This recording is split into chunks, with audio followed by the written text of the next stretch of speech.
Hi guys, dito ako sa Bulacan. Ayan. Ito kami Bulacan. Pahilot. Pahilot ako. Hindi nawawala yung sa ano ko lagnat. Sakit ng katawan.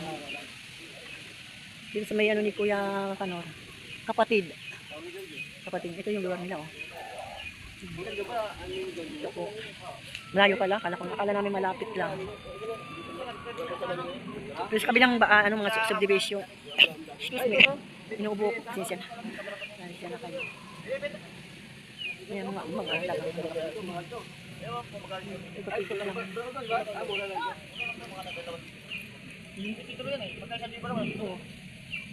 Maraming tanim sa doon, sa bangin. Marami daw doon tanim. Turo akong turo, baka matanda ako. Yan daw, maraming tanim dyan sa baba. May mga kamuting kahoy, tapos papaya. Kaya lang masukal. Masukal dyan sa baba.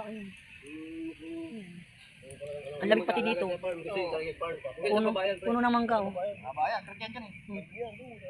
Napapaikutan ng puno ng mangga. Maraming manok, maraming bibi. Ito, walang ano po sa kabila po, subdivision na. Subdivision sa kabila. Yan. Hindi na ano namin papasok dito. Subdivision. Sila lang ano dito kabantay ng yata nila to.